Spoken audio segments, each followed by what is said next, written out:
नमस्कार, मैं हूं डॉक्टर राजीव रंजन। आज हम दर्शन करेंगे सोपान आश्रम का, जो प्रोफेसर एच.सी. वर्मा सर का आवास है। यहाँ पर फिजिक्स की प्रयोगशाला, उनका घर, उनकी गौशाला और दीवारों से हर एक इसके एंगल से आपको फिजिक्स की छोटे छोटे कॉन्सेप्ट समझने में मदद मिलती है। उन सारी चीज़ों का आज हम दर्शन करेंगे। हम समझने की कोशिश करेंगे किस तरीके से जीवन के इस मुकाम पर भी प्रोफेसर एच.सी. वर्मा सर छात्रों के जीवन को बेहतर बनाने के लिए काम कर रहे हैं। हम किस तरीके से प्रोफेसर एच.सी. वर्मा सर के घर तक पहुँचे, किस परिस्थितियों में उनका जीवन होता है, उनका जीवन को जीने का नज़रिया क्या है, स्टूडेंट्स को लेकर के क्या उनके विचार हैं, इन सारी चीज़ों पर हम बात करेंगे। जैसा कि आप देख सकते हैं, उनके घर तक पहुँचने का रास्ता काफ़ी मुश्किल भरा रहा है। अब जाकर के सरकार उनके घर तक पहुंचने का रास्ता बना रही है। किस तरीके से वहां पर सर का जीवन है, उनकी ऑर्गेनिक फार्मिंग कैसे होती है, वो सारी चीज़ें आपको बताएंगे। जैसा कि आप यहां पर देख भी सकते हैं कि हमें अपनी व्हीकल को सर के आवास तक पहुंचने से पहले ही रोकना पड़ा, क्योंकि वहां तक पहुंचने का रास्ता काफ़ी मुश्किल भरा था। तो हम देख सकते हैं वहां तक हम किस तरीके से जाते हैं और सोपान आश्रम तक पहुंचते हैं। यहाँ पर एच.सी. वर्मा सर हम सभी के लिए नए नए प्रयोग करते हैं। यह उनकी कॉलोनी है, जहाँ पर अगर गूगल मैप हर जगह पहुँचा सकता है, लेकिन सोपान आश्रम तक, उन गलियों तक पहुँचाने में उसे दिक्कत होती है। आसपास के लोग भी नहीं जानते कि वो इतनी बड़ी शख्सियत है।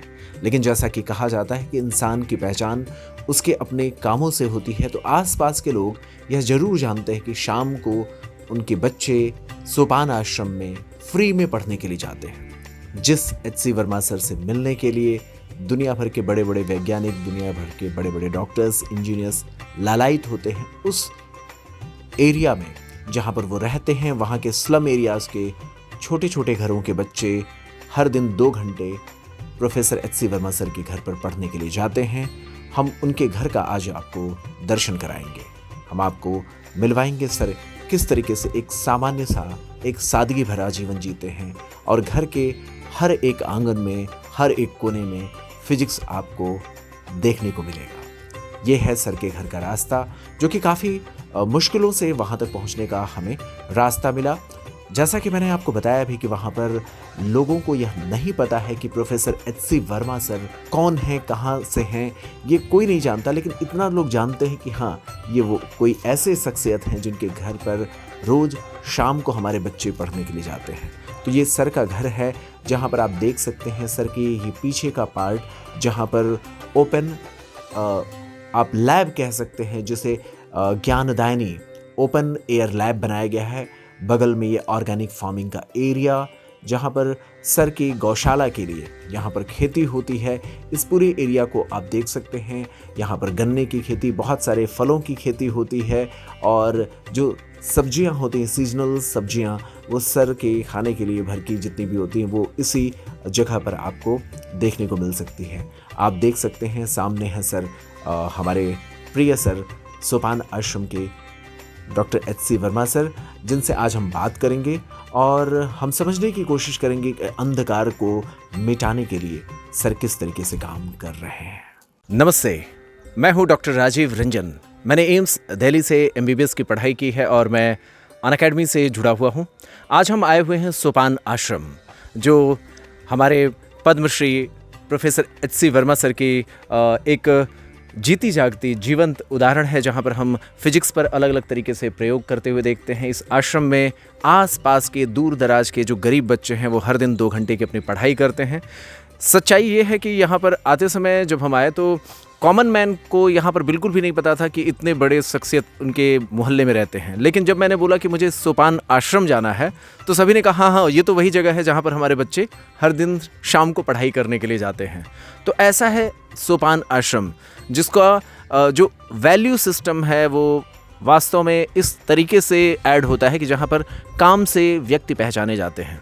सर की शख्सियत को पूरा इंडिया जानता है, लेकिन यहाँ के जो गरीब लोग हैं वो लोग इस बारे में बिल्कुल भी नहीं जानते, लेकिन सर के काम की वजह से ये जानते हैं कि उनके बच्चों को, गरीब बच्चों को हर दिन 2 घंटे पढ़ाने वाला सोपान आश्रम है। तो सर का मैं स्वागत करता हूँ। धन्यवाद, नमस्ते जी।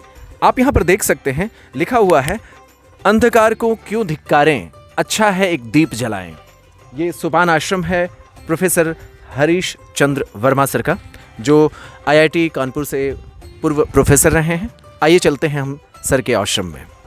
प्रोटोकॉल की वजह से हम इस समय लाइब्रेरी और जो लैब का एरिया है वहाँ पर हम नहीं जा पा रहे हैं, जहाँ पर सर के तमाम प्रयोग होते हैं उस एरिया में हम नहीं जा पा रहे हैं। आज हम देखेंगे सर के जीवन के विभिन्न प्रारूप को। सर की किताबों को तो आप जानते हैं, लेकिन सर कैसे रहते हैं, सर का जीवन कैसा है, सर की सोच कैसी है, छात्रों को लेकर के वो कैसे चाहते हैं एजुकेशन किस तरीके से हमारे साथ मेल जोल बढ़ाए, कैसे हमारी उससे दोस्ती बन सके, उन सारी चीज़ों पर हम बात करेंगे। तो सर आज आप विजिट कराएं। मैं लैब आपको दिखा सकता हूँ। जी जी ठीक है, तो हम लोग लैब देख लेंगे। जी, अंदर बिना गए हुए लैब के अंदर बिना गए हुए भी जी आपको मैं लैब दिखाता हूँ। चलिए जी जरूर आइए।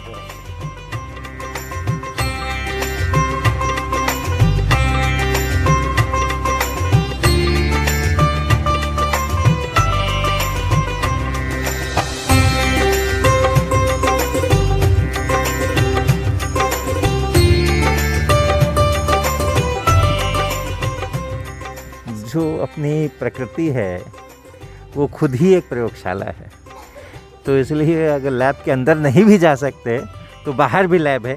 ये आप देख रहे हैं ना, यहाँ पर ये पेंडुलम है और ये यहाँ ऊपर से टंगा हुआ है और नीचे में ये लाल बॉल है। अब ये ज़रा थोड़ा अलग किस्म का पेंडुलम है, आप देखिएगा इसको ध्यान दीजिएगा ये कैसे चलता है। जी,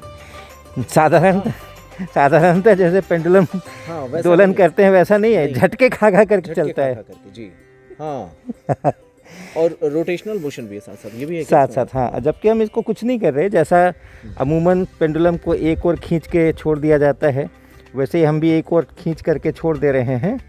लेकिन अब इसका देखिए किस प्रकार ये झटके खाएगा और कैसे ये अपने डायरेक्शन चेंज करेगा। तो ऐसे विज्ञान के साथ में हम लोग काम करते हैं। एक और पेंडुलम आपको दिखाते हैं।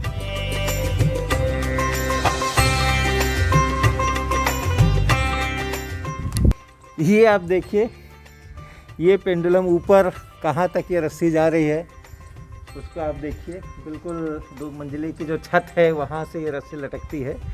और इसमें जो बॉब है वो बॉब कैसा है वो भी आप देख सकते हैं, नज़दीक से देखिए। इसमें ये हमारा बॉब है और इसके अंदर में क्या है ये भी देख लीजिए।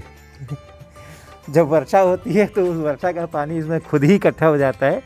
और यहाँ से भी हम बहुत सारी चीज़ें पेंडुलम के बारे में, उसका एम्पलीट्यूड होगा, उसका टाइम पीरियड होगा, एक ऑसिलेशंस किसको कहेंगे, आधा ऑसिलेशंस किसको कहेंगे, इसकी क्लास हम इस पूरे पेंडुलम के माध्यम से कर सकते हैं।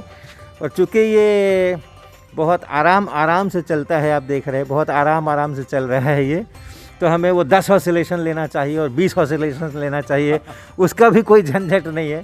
एक ऑसिलेशन का भी टाइम अगर नाप लेंगे तो वो भी उतनी ही एक्यूरेसी प्रदान करेगा जितनी हम लोग करते हैं। और दिखाते हैं आपको,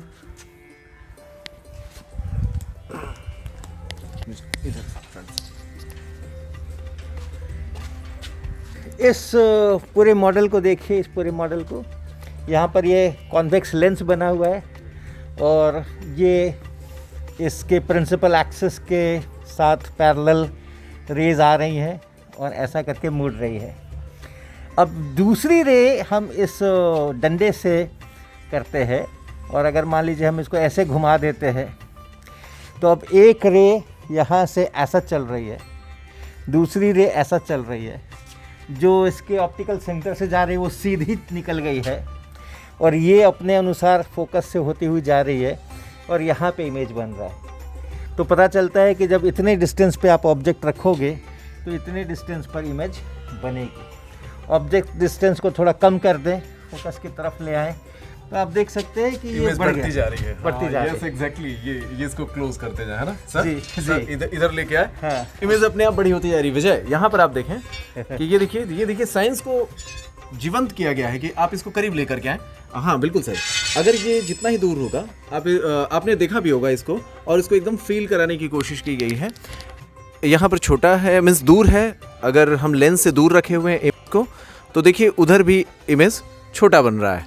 लेकिन हम इसे करीब लेकर के आए, जैसे सर इसको करीब लेकर के आएंगे तो देखिए थोड़ा सा हम लेंस के करीब गए तो आप देखिए इमेज भी यहाँ पर काफ़ी बड़ी बन गई जी। और अगर आप फोकस पर ले जाएं इसको जैसे ऐसे, तो अब जो रेज निकल रही है वो पैरेलल निकल रही है, और हम कहते हैं इन्फिनिटी पर इमेज बनती है, वो वैसा हो रहा है।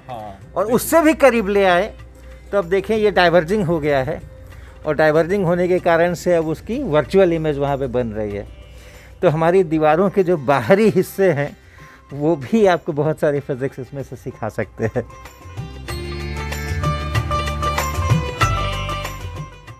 An academy. Let's crack it.